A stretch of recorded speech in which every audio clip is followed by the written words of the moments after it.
The Awakening by Kate Chopin. Chapters 6 through 10. Chapter 6. Edna Pontellier could not have told why, wishing to go to the beach with Robert, she should in the first place have declined, and in the second place to have followed in obedience to one of the two contradictory impulses which impelled her.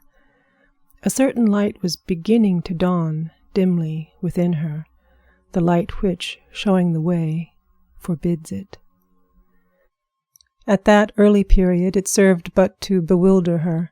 It moved her to dreams, to thoughtfulness, to the shadowy anguish which had overcome her the midnight when she had abandoned herself to tears. In short, Mrs. Pontellier was beginning to realize her position in the universe as a human being, and to recognize her relations as an individual to the world within and about her. This may seem like a ponderous weight of wisdom to descend upon the soul of a young woman of 28, perhaps more wisdom than the Holy Ghost is usually pleased to vouchsafe to any woman. But the beginning of things, of a world especially, is necessarily vague, tangled, chaotic, and exceedingly disturbing. How few of us ever emerge from such beginning! How many souls perish in its tumult! The voice of the sea is seductive, never ceasing, whispering, clamoring, murmuring, inviting the soul to wander for a spell in abysses of solitude, to lose itself in mazes of inward contemplation. The voice of the sea speaks to the soul. The touch of the sea is sensuous, enfolding the body in its soft, close embrace. Chapter 7. Mrs. Pontellier was not a woman given to confidences, a characteristic hitherto contrary to her nature. Even as a child, she had lived her own small life all within herself. At a very early period she had apprehended instinctively the dual life, that outward existence which conforms, the inward life which questions. That summer at Grand Isle she began to loosen a little the mantle of reserve that had always enveloped her. There must have been, influences both subtle and apparent, working in their several ways to induce her to do this. But the most obvious was the influence of Adèle Ratignolle. The excessive physical charm of the Creole had first attracted her, for Edna had a sensuous susceptibility to beauty. Then the candor of the woman's whole existence, which everyone might read, and which formed so striking a contrast to her own habitual reserve, this might have furnished a link. Who can tell what metals the gods use in forging the subtle bond which we call sympathy, which we might as well call love? The two women went away one morning to the beach together, arm in arm, under the huge white sunshade.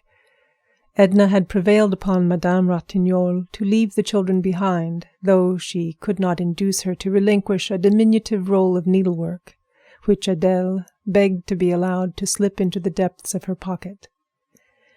In some unaccountable way, they had escaped from Robert. The walk to the beach was no inconsiderable one, consisting as it did of a long, sandy path upon which a sporadic and tangled growth that bordered it on either side made frequent and unexpected inroads. There were acres of yellow chamomile reaching out on either hand. Further away still, vegetable gardens abounded, with frequent small plantations of orange or lemon trees intervening. The dark green clusters glistened from afar in the sun. The women were both of goodly height, Madame Ratignolle possessing the more feminine and matronly figure. The charm of Edna Pontellier's physique stole insensibly upon you. The lines of her body were long, clean, and symmetrical. It was a body which occasionally fell into splendid poses. There was no suggestion of the trim, stereotyped fashion plate about it. A casual and indiscriminating observer, in passing, might not cast a second glance upon the figure, but with more feeling and discernment he would have recognized the noble beauty of its modeling and the graceful severity of poise and movement which made Edna Pontellier different from the crowd. She wore a cool muslin that morning, white, with a waving vertical line of brown running through it. Also a white linen collar and the big straw hat which she had taken from the peg outside the door. The hat rested any way on her yellow-brown hair that waved a little, was heavy, and clung close to her head. Madame Ratignolle, more careful of her complexion, had twined a gauze veil about her head. She wore dogskin gloves with gauntlets that protected her wrists. She was dressed in pure white, with a fluffiness of ruffles that became her. The draperies and fluttering things which she wore suited her rich, luxuriant beauty, as a greater severity of line could not have done. There were a number of bath-houses along the beach, of rough but solid construction, built with small protecting galleries facing the water. Each house consisted of 2 compartments, and each family at Le Bruns possessed a compartment for itself, fitted out with all the essential paraphernalia of the bath, and whatever other conveniences the owners might desire. The 2 women had no intention of bathing. They had just strolled down to the beach for a walk and to be alone and near the water. The Pontellier and Ratignolle compartments adjoined one another under the same roof. Mrs. Pontellier had brought down her key through force of habit. Unlocking the door of her bath-house, she went inside and soon emerged, bringing a rug, which she spread upon the floor of the gallery, and 2 huge hair pillows covered with crash, which she placed against the front of the building. The 2 seated themselves there in the shade of the porch, side by side, with their backs against the pillows and their feet extended. Madame Ratignolle removed her veil, wiped her face with a rather delicate handkerchief, and fanned herself with the fan which she always carried suspended somewhere about her person by a long, narrow ribbon. Edna removed her collar and opened her dress at the throat. She took the fan from Madame Ratignolle and began to fan both herself and her companion. It was very warm, and for a while they did nothing but exchange remarks about the heat, the sun, the glare. But there was a breeze blowing, a choppy, stiff wind that whipped the water into froth. It fluttered the skirts of the 2 women and kept them for a while engaged in adjusting, readjusting, tucking in, securing hairpins and hatpins. A few persons were sporting some distance away in the water. The beach was very still of human sound that hour. The lady in black was reading her morning devotions on the porch of a neighboring bath-house. 2 young lovers were exchanging their hearts' yearnings beneath the children's tent, which they had found unoccupied. Edna Pontellier, casting her eyes about, had finally kept them at rest upon the sea. The day was clear, and carried the gaze out as far as the blue sky went. There were a few white clouds suspended idly over the horizon. A lateen sail was visible in the direction of Cat Island, and others to the south seemed almost motionless in the far distance. Of what are you thinking?" asked Adele of her companion, whose countenance she had been watching with a little amused attention, arrested by the absorbed expression which seemed to have seized and fixed every feature into a statuesque repose. "Nothing," returned Mrs. Pontellier with a start, adding at once, "How stupid! But it seems to me it is the reply we make instinctively to such a question. Let me see," she went on, throwing back her head and narrowing her fine eyes till they shone like 2 vivid points of light. "Let me see. I was really not conscious of thinking of anything, but perhaps I can retrace my thoughts." "Oh, never mind," laughed Madame Ratignolle. "I am not quite so exacting. I will let you off this time. It is really too hot to think, especially to think about thinking." "But for the fun of it," persisted Edna. "First of all, the sight of the water stretching so far, those motionless sails against the blue sky, made a delicious picture that I just wanted to sit and look at. The hot wind beating in my face made me think, without any connection that I can trace, of a summer day in Kentucky, of a meadow that seemed as big as the ocean to the very little girl walking through the grass, which was higher than her waist. She threw out her arms as if swimming when she walked, beating the tall grass as one strikes out in the water. Oh, I see the connection now. Where were you going that day in Kentucky, walking through the grass? I don't remember now. I was just walking diagonally across a big field. My sunbonnet obscured the view. I could only see the stretch of green before me, and I felt as if I must walk on forever without coming to the end of it. I don't remember whether I was frightened or pleased. I must have been entertained. Likely as not it was Sunday, she laughed, and I was running away from prayers, from the Presbyterian service, read in a spirit of gloom by my father that chills me yet to think of. And have you been running away from prayers ever since, ma chère? Asked Madame Ratignolle, amused. No, oh no, Edna hastened to say. I was a little unthinking child in those days, just following a misleading impulse without question. On the contrary, during one period of my life, religion took a firm hold upon me, after I was 12 and until, I suppose until now, though I never thought much about it, just driven along by habit.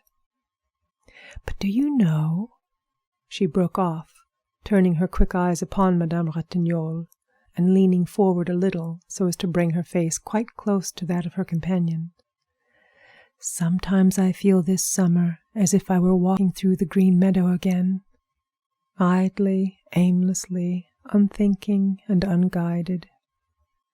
Madame Ratignolle laid her hand over that of Mrs. Pontellier, which was near her. Seeing that the hand was not withdrawn, she clasped it firmly and warmly. She even stroked it a little, fondly, with the other hand, murmuring in an undertone, "Pauvre chérie." The action was at first a little confusing to Edna, but she soon lent herself readily to the Creole's gentle caress. She was not accustomed to an outward and spoken expression of affection, either in herself or in others. She and her younger sister Janet had quarreled a good deal through force of unfortunate habit. Her older sister Margaret was matronly and dignified, probably from having assumed matronly and housewifely responsibilities too early in life. Their mother having died when they were quite young, Margaret was not effusive. She was practical. Edna had had an occasional girlfriend, but whether accidentally or not, they seemed to have been all of one type, the self-contained. She never realized that the reserve of her own character had much, perhaps everything, to do with this. Her most intimate friend at school had been one of rather exceptional intellectual gifts, who wrote fine-sounding essays, which Edna admired and strove to imitate, and with her she talked and glowed over the English classics, and sometimes held religious and political controversies. Edna often wondered at one propensity which sometimes had inwardly disturbed her without causing any outward show or manifestation on her part. At a very early age, perhaps it was when she traversed the ocean of waving grass, she remembered that she had been passionately enamored of a dignified and sad-eyed cavalry officer who visited her father in Kentucky. She could not leave his presence when he was there, nor remove her eyes from his face, which was something like Napoleon's, with a lock of black hair falling across the forehead. But the cavalry officer melted imperceptibly out of her existence. At another time her affections were deeply engaged by a young gentleman who visited a lady on a neighboring plantation. It was after they went to Mississippi to live. The young man was engaged to be married to the young lady, and they sometimes called upon Margaret, driving over of afternoons in a buggy. Edna was a little miss just merging into her teens, and the realization that she herself was nothing to the engaged young man was a bitter affliction to her. but he, too, went the way of dreams. She was a grown young woman when she was overtaken by what she supposed to be the climax of her fate. It was when the face and figure of a great tragedian began to haunt her imagination and stir her senses. The persistence of the infatuation lent it an aspect of genuineness. The hopelessness of it colored it with the lofty tones of a great passion. The picture of the tragedian stood enframed upon her desk. Anyone may possess the portrait of a tragedian without exciting suspicion or comment. This was a sinister reflection which she cherished. In the presence of others, she expressed admiration for his exalted gifts as she handed the photograph around and dwelt upon the fidelity of the likeness. When alone, she sometimes picked it up and kissed the cold glass passionately. Her marriage to Mrs Pontellier was purely an accident, in this respect resembling many other marriages which masquerade as the decrees of fate. It was in the midst of her secret great passion that she met him. He fell in love, as men are in the habit of doing, and pressed his suit with an earnestness and an ardor which left nothing to be desired. He pleased her. His absolute devotion flattered her. She fancied there was a sympathy of thought and taste between them, in which fancy she was mistaken. Add to this the violent opposition of her father and her sister Margaret to her marriage with a Catholic, and we need seek no further for the motives which led her to accept Monsieur Pontellier for her husband. The acme of bliss, which would have been a marriage with the tragedian, was not for her in this world. As the devoted wife of a man who worshipped her, she felt she could take her place with a certain dignity in the world of reality, closing the portals forever behind her upon the realm of romance and dreams. But it was not long before the tragedian had gone to join the cavalry officer and the engaged young man and a few others, and Edna found herself face to face with the realities. She grew fond of her husband, realizing with some unaccountable satisfaction that no trace of passion or excessive or fictitious warmth colored her affection, thereby threatening its dissolution. She was fond of her children in an uneven, impulsive way. She would sometimes gather them passionately to her heart. She would sometimes forget them. The year before, they had spent part of the summer with their grandmother Pontellier in Iberville. Feeling secure regarding their happiness and welfare, she did not miss them, except with an occasional intense longing. Their absence was a sort of relief, though she did not admit this, even to herself. It seemed to free her of a responsibility which she had blindly assumed, and for which fate had not fitted her. Edna did not reveal so much as all this to Madame Ratignolle that summer day when they sat with faces turned to the sea, but a good part of it escaped her. She had put her head down on Madame Ratignolle's shoulder. She was flushed and felt intoxicated with the sound of her own voice and the unaccustomed taste of candor. It muddled her like wine, or like a first breath of freedom. There was the sound of approaching voices. It was Robert, surrounded by a troop of children, searching for them.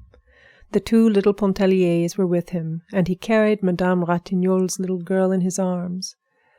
There were other children beside, and two nursemaids followed, looking disagreeable and resigned.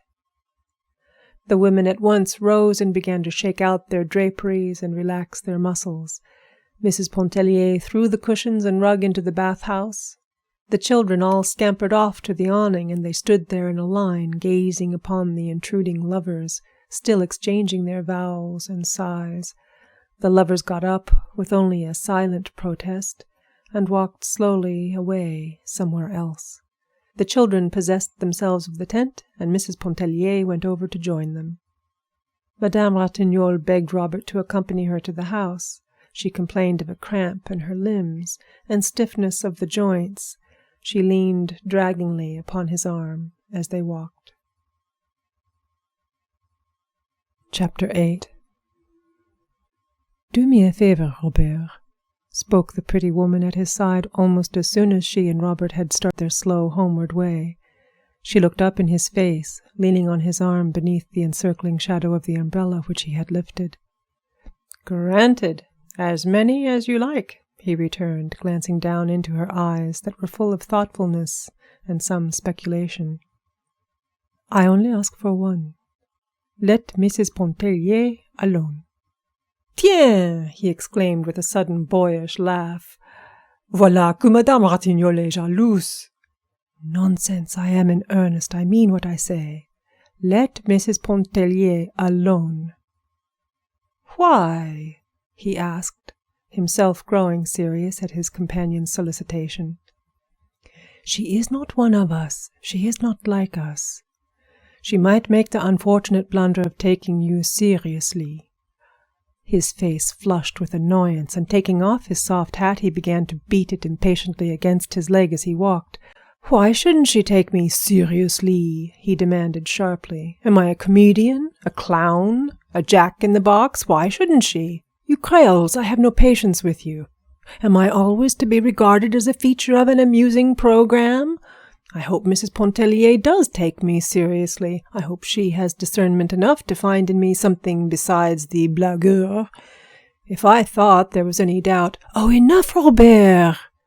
She broke into his heated outburst. "You are not thinking what you are saying. You speak with about as little reflection as we might expect from one of those children down there playing in the sand. If your attentions to any married women here were ever offered with any intention of being convincing, you would not be the gentleman we all know you to be, and you would be unfit to associate with the wives and daughters of the people who trust you." Madame Ratignolle had spoken what she believed to be the law and the gospel. The young man shrugged his shoulders impatiently. "Oh, well, that isn't it," slamming his hat down vehemently upon his head. "You ought to feel that such things are not flattering to say to a fellow.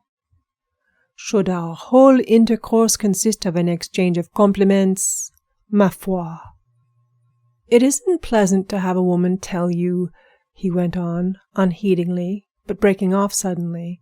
"Now, if I were like Arobin, you remember Alcée Arobin, and that story of the consul's wife at Biloxi?" And he related the story of Alcée Arobin and the consul's wife, and another about the tenor of the French opera who received letters which should never have been written, and still other stories, grave and gay, until Mrs. Pontellier and her possible propensity for taking young men seriously was apparently forgotten. Madame Ratignolle, when they had regained her cottage, went in to take the hour's rest which she considered helpful. Before leaving her, Robert begged her pardon for the impatience, he called it rudeness, with which he had received her well-meant caution. "You make one mistake, Adèle," he said with a light smile. "There is no earthly possibility of Mrs. Pontellier ever taking me seriously. You should have warned me against taking myself seriously. Your advice might then have carried some weight and given me subject for some reflection. Au revoir. But you look tired," he added solicitously. "Would you like a cup of bouillon? May I stir you a toddy? Let me fix you a toddy, with a drop of Angostura." She acceded to the suggestion of bouillon, which was grateful and acceptable. He went himself to the kitchen, which was a building apart from the cottages and lying to the rear of the house, and he himself brought her the golden brown bouillon in a dainty Sèvres cup, with a flaky cracker or two on the saucer. She thrust a bare white arm from the curtain which shielded her open door, and received the cup from his hands. She told him he was a bon garçon, and she meant it. Robert thanked her and turned away toward the house. The lovers were just entering the grounds of the pension. They were leaning toward each other as the water oaks bent from the sea. There was not a particle of earth beneath their feet. Their heads might have been turned upside down, so absolutely did they tread upon blue ether. The lady in black, creeping behind them, looked a trifle paler and more jaded than usual. There was no sign of Mrs. Pontellier and the children. Robert scanned the distance for any such apparition. They would doubtless remain away till the dinner hour. The young man ascended to his mother's room. It was situated at the top of the house, made up of odd angles and a queer sloping ceiling. 2 broad dormer windows looked out toward the gulf, and as far across it as a man's eyes might reach. The furnishings of the room were light, cool, and practical. Madame Lebrun was busily engaged at the sewing machine. A little black girl sat on the floor and with her hands worked the treadle of the machine. The Creole woman does not take any chances which may be avoided of imperiling her health. Robert went over and seated himself on the broad sill of one of the dormer windows. He took a book from his pocket and began energetically to read it, judging by the precision and frequency with which he turned the leaves. The sewing machine made a resounding clatter in the room. It was of a ponderous, bygone make. In the lulls, Robert and his mother exchanged bits of desultory conversation. "Where is Mrs. Pontellier?" "Down at the beach with the children." "I promised to lend her the Goncourt. Don't forget to take it down when you go. It is there on the bookshelf over the small table." Clatter, clatter, clatter, bang for the next 5 or 8 minutes. "Where is Victor going with the rockaway?" "The rockaway? Victor?" "Yes, down there in front. He seems to be getting ready to drive away somewhere." "Call him." Clatter, clatter. Robert uttered a shrill, piercing whistle which might have been heard back at the wharf. "He won't look up." Madame Lebrun flew to the window. She called, "Victor!" She waved a handkerchief and called again. The young fellow below got into the vehicle and started the horse off at a gallop. Madame Lebrun went back to the machine, crimson with annoyance. Victor was the younger son and brother, a tête-montée, with a temper which invited violence and a will which no axe could break. "Whenever you say the word, I'm ready to thrash any amount of reason into him that he's able to hold." "If your father had only lived." Clatter, clatter, clatter, clatter, bang. It was the fixed belief of Madame Lebrun that the conduct of the universe and all things pertaining thereto would have been manifestly of a more intelligent and higher order had not Monsieur Lebrun been removed to other spheres during the early years of their married life. "What do you hear from Montel?" Montel was a middle-aged gentleman whose vain ambition and desire for the past 20 years had been to fill the void which Monsieur Lebrun's taking off had left in the Lebrun household. Clatter, clatter, bang, clatter. "I have a letter somewhere," looking in the machine drawer and finding the letter in the bottom of the work-basket. "He says to tell you he will be in Vera Cruz the beginning of next month." Clatter, clatter. "And if you still have the intention of joining him," bang, clatter, clatter, bang. "Why didn't you tell me so before, mother? You know I wanted—" clatter, clatter, clatter. "Do you see Mrs. Pontellier coming back with the children? She will be in late to luncheon again. She never starts to get ready for lunch until the last minute." Clatter, clatter. "Where are you going?" "Where did you say the Goncourt was?" Chapter 9. Every light in the hall was ablaze. Every lamp turned as high as it could be without smoking the chimney or threatening explosion. The lamps were fixed at intervals against the wall, encircling the whole room. Someone had gathered orange and lemon branches and with these fashioned graceful festoons between. The dark green of the branches stood out and glistened against the white muslin curtains which draped the windows and which puffed, floated, and flapped at the capricious will of a stiff breeze that swept up from the gulf. It was Saturday night, and a few weeks after the intimate conversation held between Robert and Madame Ratignolle on their way from the beach. An unusual number of husbands, fathers, and friends had come down to stay over Sunday, and they were being suitably entertained by their families with the material help of Madame Lebrun. The dining tables had all been removed to one end of the hall, and the chairs ranged about in rows and in clusters. Each little family group had had its say and exchanged its domestic gossip earlier in the evening. There was now an apparent disposition to relax, to widen the circle of confidences, and give a more general tone to the conversation. Many of the children had been permitted to stay up beyond their usual bedtime. A small band of them were lying on their stomachs on the floor, looking at the colored sheets of the comic papers which Mr. Pontellier had brought down. The little Pontellier boys were permitting them to do so and making their authority felt.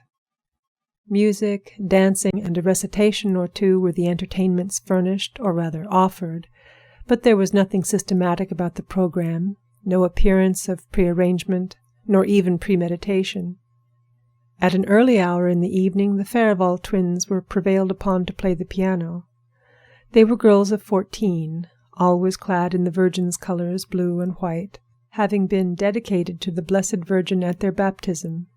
They played a duet from Zampa, and at the earnest solicitation of everyone present, followed it with the overture to The Poet and the Peasant. "Allez-vous-en, sapristi!" shrieked the parrot outside the door. He was the only being present who possessed sufficient candor to admit that he was not listening to these gracious performances for the first time that summer. Old Monsieur Farival, grandfather of the twins, grew indignant over the interruption, and insisted upon having the bird removed and consigned to regions of darkness. Victor Lebrun objected, and his decrees were as immutable as those of fate. The parrot, fortunately, offered no further interruption to the entertainment, the whole venom of his nature apparently having been cherished up and hurled against the twins in that one impetuous outburst. Later, a young brother and sister gave recitations, which everyone present had heard many times at winter evening entertainments in the city.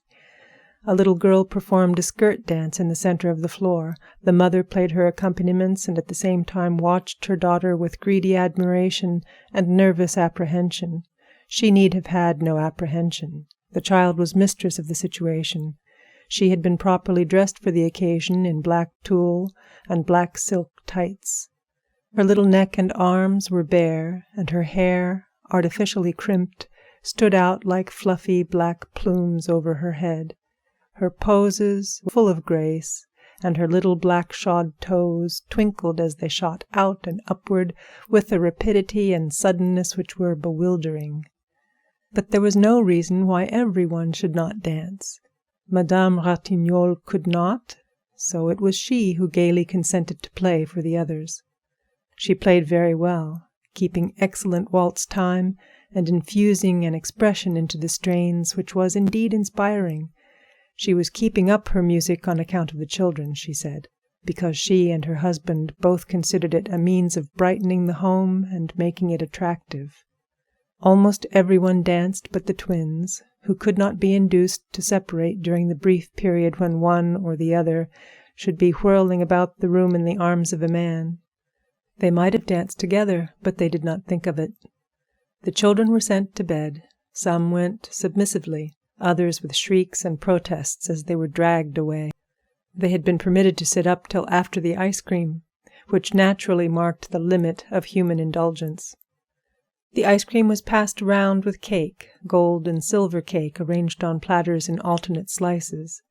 It had been made and frozen during the afternoon back in the kitchen by two black women under the supervision of Victor. It was pronounced a great success. Excellent, if it had only contained a little less vanilla, or a little more sugar, if it had been frozen a degree harder, and if the salt might have been kept out of portions of it.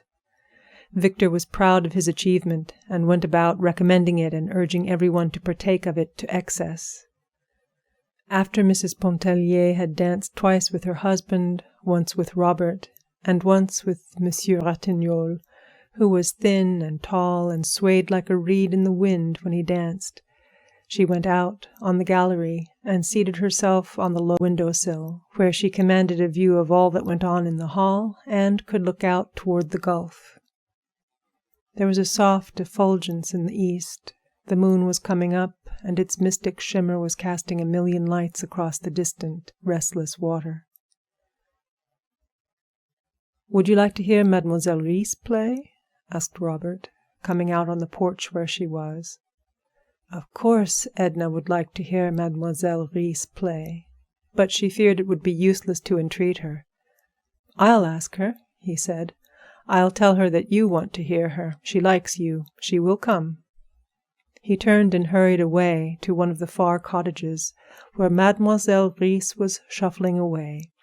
She was dragging a chair in and out of her room, and at intervals objecting to the crying of a baby which a nurse in the adjoining cottage was endeavoring to put to sleep. She was a disagreeable little woman, no longer young, who had quarreled with almost everyone, owing to a temper which was self-assertive and a disposition to trample upon the rights of others. Robert prevailed upon her without any too great difficulty. She entered the hall with him during a lull in the dance. She made an awkward, imperious little bow as she went in. She was a homely woman with a small, wizened face and body, and eyes that glowed. She had absolutely no taste in dress, and wore a batch of rusty black lace with a bunch of artificial violets pinned to the side of her hair. "Ask Mrs. Pontellier what she would like to hear me play," she requested of Robert. She sat perfectly still before the piano, not touching the keys, while Robert carried her message to Edna at the window. A general air of surprise and genuine satisfaction fell upon everyone as they saw the pianist enter. There was a settling down and a prevailing air of expectancy everywhere. Edna was a trifle embarrassed at being thus singled out for the imperious little woman's favor. She would not dare to choose, and begged that Mademoiselle Reisz would please herself in her selections. Edna was what she herself called very fond of music. Musical strains, well rendered, had a way of evoking pictures in her mind. She sometimes liked to sit in the room of mornings when Madame Ratignolle played or practiced. One piece which that lady played, Edna had entitled Solitude. It was a short, plaintive, minor strain. The name of the piece was something else, but she called it Solitude. When she heard it, there came before her imagination the figure of a man standing beside a desolate rock on the seashore. He was naked. His attitude was one of hopeless resignation as he looked toward a distant bird winging its flight away from him. Another piece called to her mind a dainty young woman, clad in an empire gown, taking mincing dancing steps as she came down a long avenue between tall hedges. Again, another reminded her of children at play, and still another of nothing on earth but a demure lady stroking a cat.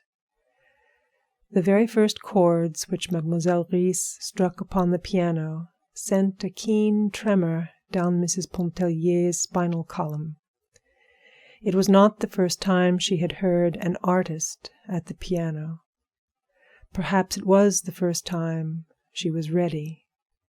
Perhaps the first time her being was tempered to take an impress of the abiding truth. She waited for the material pictures which she thought would gather and blaze before her imagination. She waited in vain. She saw no pictures of solitude, of hope, of longing, or of despair. But the very passions themselves were aroused within her soul, swaying it, lashing it, as the waves daily beat upon her splendid body. She trembled, she was choking, and the tears blinded her. Mademoiselle had finished. She arose, and bowing her stiff, lofty bow, she went away, stopping for neither thanks nor applause. As she passed along the gallery, she patted Edna upon the shoulder. "Well, how did you like my music?" she asked. The young woman was unable to answer. She pressed the hand of the pianist convulsively. Mademoiselle Reisz perceived her agitation and even her tears. She patted her again upon the shoulder as she said, "You are the only one worth playing for. Those others? Bah!" And she went shuffling and sidling on down the gallery toward her room. But she was mistaken about those others. Her playing had aroused a fever of enthusiasm. What passion! What an artist! I have always said no one could play Chopin like Mademoiselle Reisz. That last prelude, bon Dieu, it shakes a man.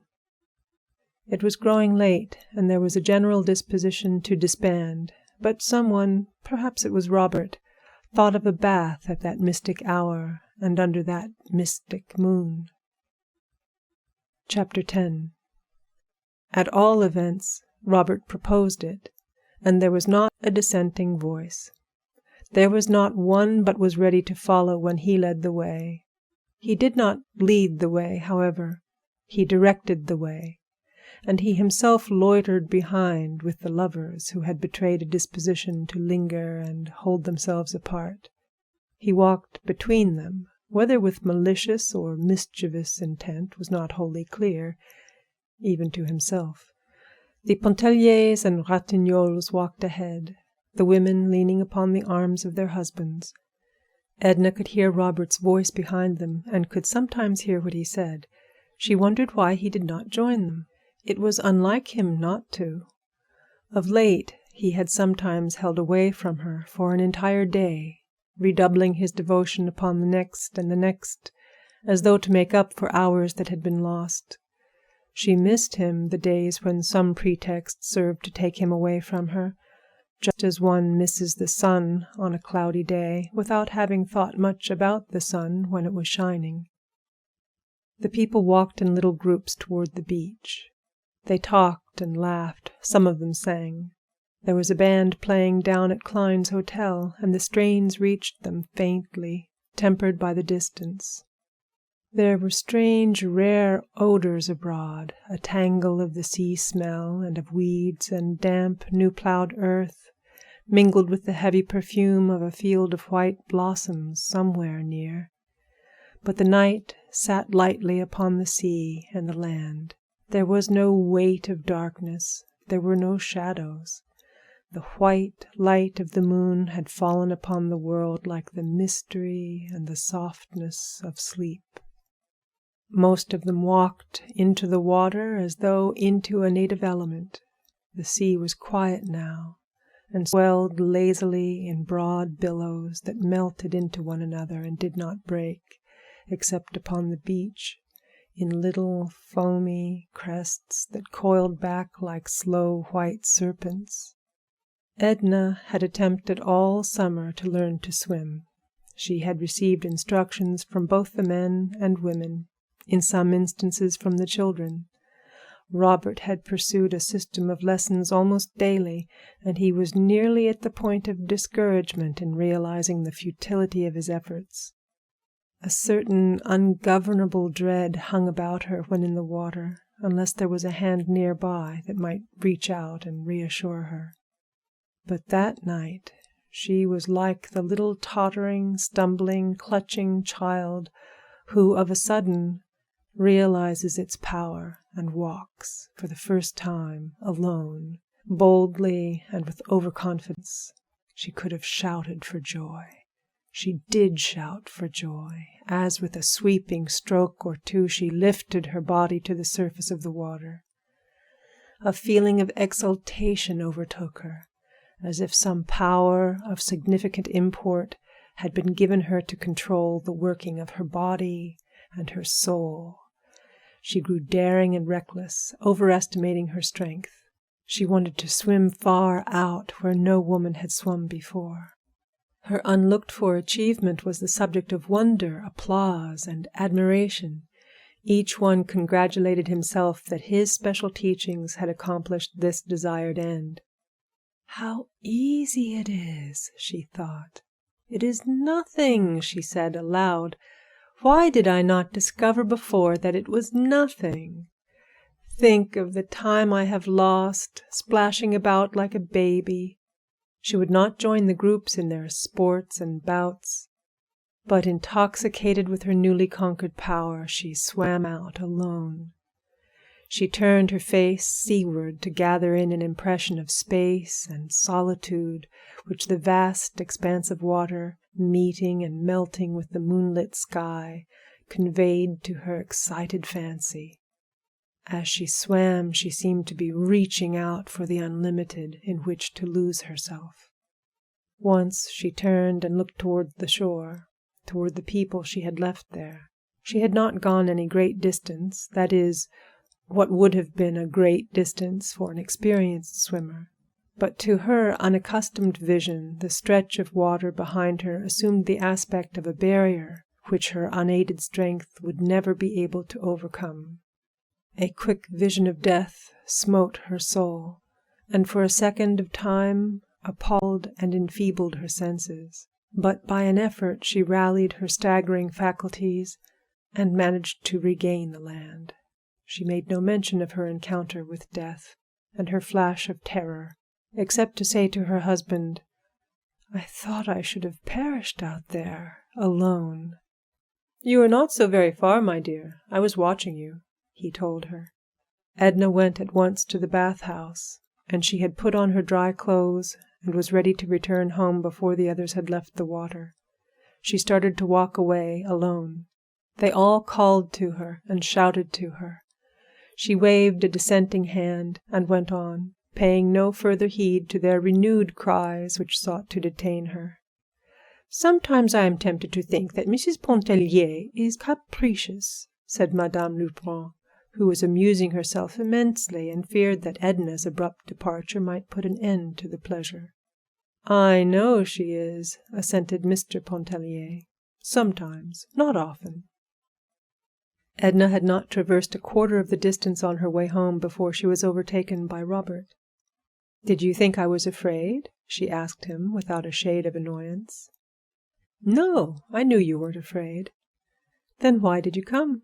Why didn't you stay out there with the others?" "I never thought of it." "Thought of what?" "Of anything. What difference does it make?" "I'm very tired," she uttered complainingly. "I know you are." "You don't know anything about it. Why should you know? I never was so exhausted in my life. But it isn't unpleasant. 1,000 emotions have swept through me tonight. I don't comprehend half of them. Don't mind what I'm saying. I'm just thinking aloud. I wonder if I shall ever be stirred again as Mademoiselle Reisz's playing moved me tonight.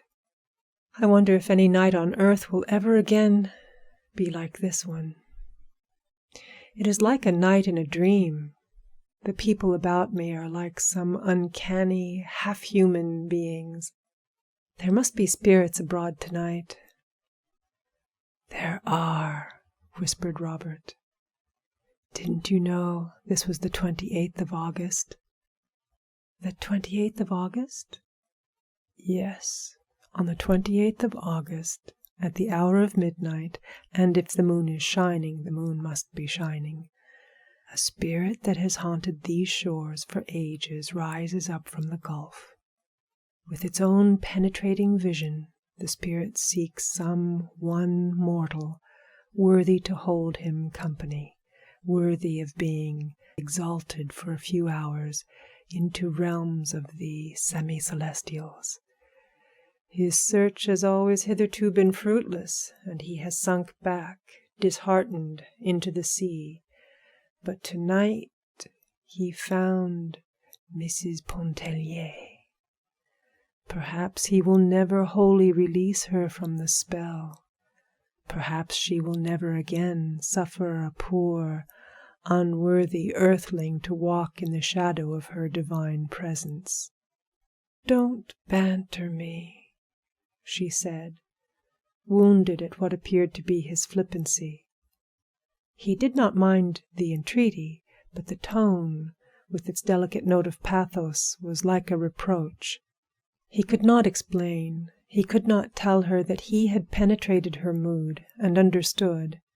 He said nothing except to offer her his arm, for by her own admission she was exhausted. She had been walking alone with her arms hanging limp, letting her white skirts trail along the dewy path. She took his arm, but she did not lean upon it. She let her hand lie listlessly, as though her thoughts were elsewhere, somewhere in advance of her body, and she was striving to overtake them. Robert assisted her into the hammock, which swung from the post before her door out to the trunk of a tree. "Will you stay out here and wait for Mr. Pontellier?" he asked. "I'll stay out here. Good night." "Shall I get you a pillow?" "There's one here," she said, feeling about, for they were in the shadow. "It must be soiled. The children have been tumbling it about." "No matter." And having discovered the pillow, she adjusted it beneath her head. She extended herself into the hammock with a deep breath of relief. She was not a supercilious or an over-dainty woman. She was not much given to reclining in the hammock, and when she did so, it was with no cat-like suggestion of voluptuous ease, but with a beneficent repose which seemed to invade her whole body. "Shall I stay with you till Mr. Pontellier comes?" asked Robert, seating himself on the outer edge of one of the steps and taking hold of the hammock rope which was fastened to the post. "If you wish. Don't swing the hammock. Will you get my white shawl, which I left on the window-sill at the house? Are you chilly?" "No, but I shall be presently." "Presently?" he laughed. "Do you know what time it is? How long are you going to stay out here?" "I don't know. Will you get the shawl?" "Of course I will," he said, rising. He went over to the house, walking along the grass. She watched his figure pass in and out of the strips of moonlight. It was past midnight. It was very quiet. When he returned with the shawl, she took it and kept it in her hand. She did not put it around her. "Did you say I should stay till Mr. Pontellier came back?" "I said you might if you wished to." He seated himself again and rolled a cigarette, which he smoked in silence. Neither did Mrs. Pontellier speak. No multitude of words could have been more significant than those moments of silence, or more pregnant with the first felt throbbings of desire. When the voices of the bathers were heard approaching, Robert said good night. She did not answer him. He thought she was asleep. Again she watched his figure pass in and out of the strips of moonlight as he walked away. End of chapter 10.